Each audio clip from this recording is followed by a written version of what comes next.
Today is Election Day, and while thousands of you already cast your vote either by mail or during early voting, many still plan to vote in person today. TWorks View's Travis Gallery is live for us at the Tulsa County Election Board, and there's a lot you need to know before you head out to the polls this morning.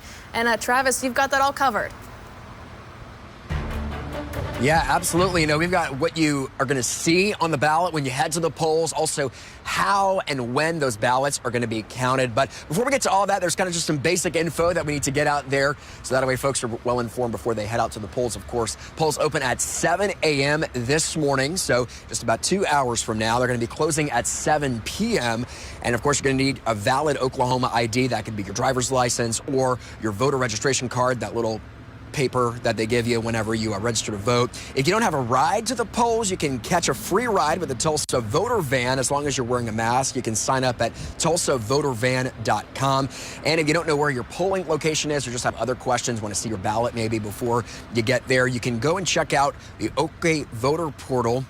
To the website you see there on your screen, a lot of election information there for you.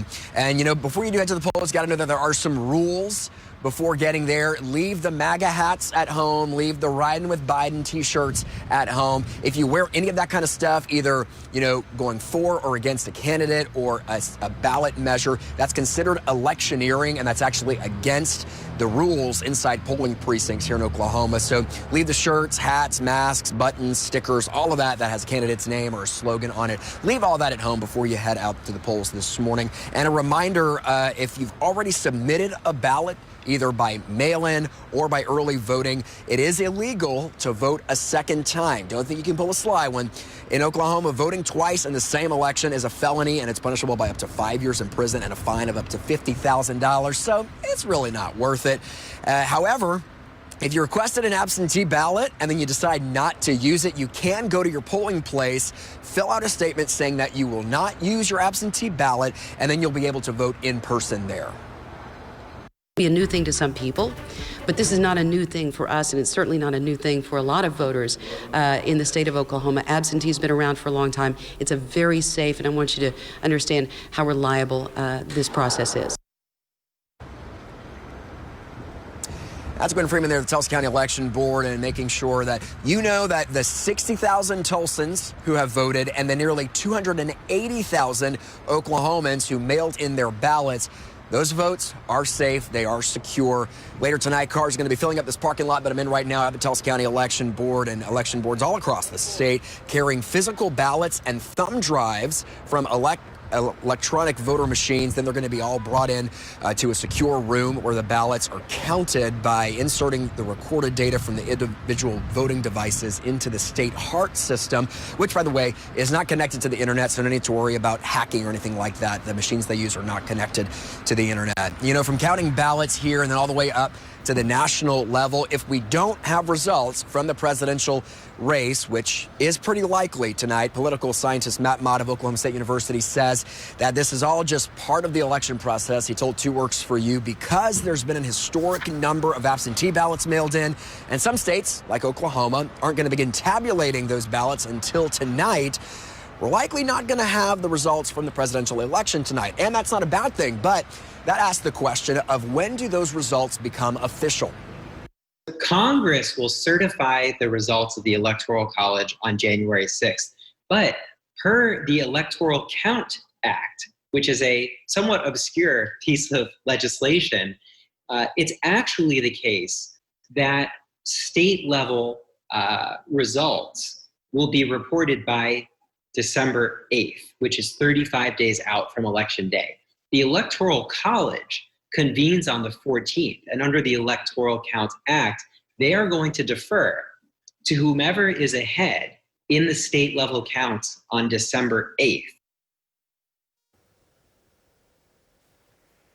Still scheduled for January 20th, no matter what. And, you know, experts here in Oklahoma and beyond are constantly weighing the what-if scenarios. What if this happens? What if that happens? And, you know, there could be a situation where the presidential race ends in a tie. So what happens then? Our Joe St. George is here with the answer.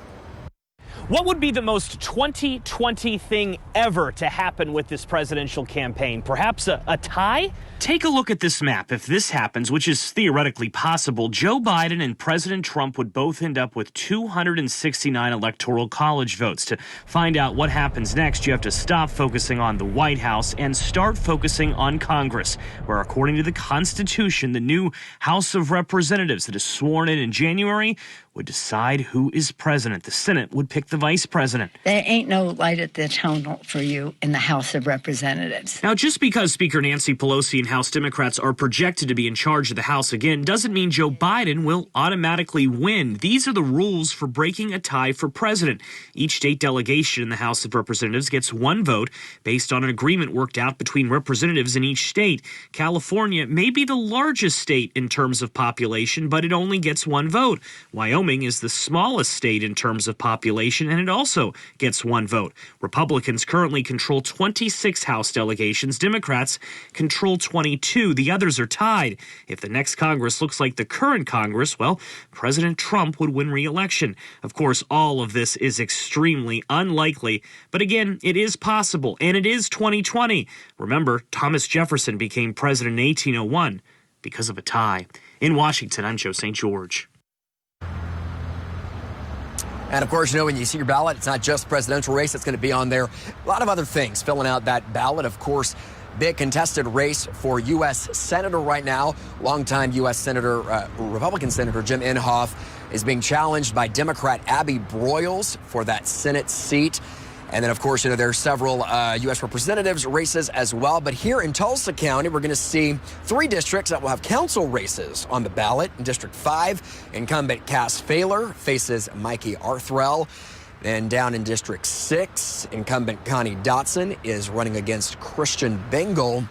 And a district that takes up a lot of South Tulsa, District 7, Justin Van Kirk is challenging current council member Lori Dector Wright for her seat. Of course, you're also going to see 2 state questions on the ballot as well. State question 805 asks voters if they want to amend the state's constitution to ban the use of someone's past nonviolent felony convictions to enhance a sentence on a current charge. Opponents of state question 805, including sheriff's offices and the Tulsa County DA Steve Kunzweiler, argue that it weakens punishments for repeat offenders and that domestic abuse is considered nonviolent because Oklahoma only recently reclassified some domestic abuse charges. Supporters of state question 805, including the ACLU and former Tulsa Police Chief Drew Diamond, say that Oklahomans are serving unfair sentences for minor crimes, and 805 would cut jail population by 8.5% over the next decade. You're also going to see state question 814 on the ballot, and that asks if Oklahomans would like to amend the state's constitution to divert tobacco company payouts from a fund dedicated toward healthy programs to fund Oklahoma's Medicaid program. Opponents of the amendment, those folks include the Oklahoma County Medical Society, the president of the Oklahoma State Medical Association, and the former chair of the TSET Board of Directors, all argue that the money going into Tobacco Settlement Endowment Trust, or TSET, should be protected for the health programs that it funds all across the state. Supporters of the bill who want to vote yes, that includes Governor Kevin Stitt and Oklahoma Senate Majority Leader Kim David, who fought for this to get on the ballot, both say that the money could be used to help fund Medicaid expansion without raising taxes. And meanwhile, last week's ice storm had knocked out power to some polling places all across the state. As of last check, as 5 p.m. last night, 3% of those polling places were still without power. Our news partners in Oklahoma City at K4 report that means last night more than a dozen polling places still did not have power, but OG&E along with Oklahoma Emergency Management have a backup plan just in case. Hopeful that we'll get all of them up by the end of the day today, but just in case, we have generators that we're actually moving on site now to ensure that in case we're not able to get those locations fired up, that they will have generators running for the morning. If we would have a glitch like where the power would maybe go off, we still have a way of accepting ballots without power, so don't worry about that. And there are still more than 100,000 customers without power following last week's ice storm. And we continue our team coverage this morning on the election. You know, it's 2020. We're dealing with an election, also dealing with a pandemic. So a lot of folks wondering, how am I going to be safe at the polls whenever I go to vote today on Election Day? And TRXV's Tatianna Taylor joins us live this morning from a polling place down in Broken Arrow with the answer to that question. Tatianna, good morning. Good morning, Travis. Yes, so we're here in Broken Arrow at Rhema Bible Church, where this is a big location for voting today. It's pretty empty now, as you can see. No one's really here, but in just 2 hours, this will be a really big place. People will come out to vote at 7 a.m. But let's get into some of those, safety precautions that you talked about. Of course, mask wearing and social distancing is highly encouraged. Poll workers are required to wear masks and gloves. Voting booths will be wiped down and sanitized after every use, and everyone will be given a voting pen to keep or throw away after they cast their vote. Now, we sat down with the Tulsa County Election Board Secretary Gwen Freeman to discuss how today's events will go, and she says as the first presidential election during a global COVID-19 pandemic, they are prepared to deal with the hiccups as they may appear. We also know that there's such a tremendous interest in this races, I should say, and the state questions. I mean, everyone seems to be very, very interested in the outcome of this election. So you can only guess, and I think tomorrow, once tomorrow's over, we'll see a very, very large number of people that show up at their polls to vote. Polls open in just a few hours, as I said before, at 7 a.m. and they will close today at 7 p.m. And something to note, if you're in line by 7 p.m., you should still be able to cast your ballot. Now, if you still haven't been able to look into what's going to be on your ballot, that's really important before you guys head to the polls. So you can find your sample ballot and look that up and see exactly what you're going to be voting for if you go to our website at kgrh.com. I'm live in Broken Arrow. Tatiana Taylor, True Works for You.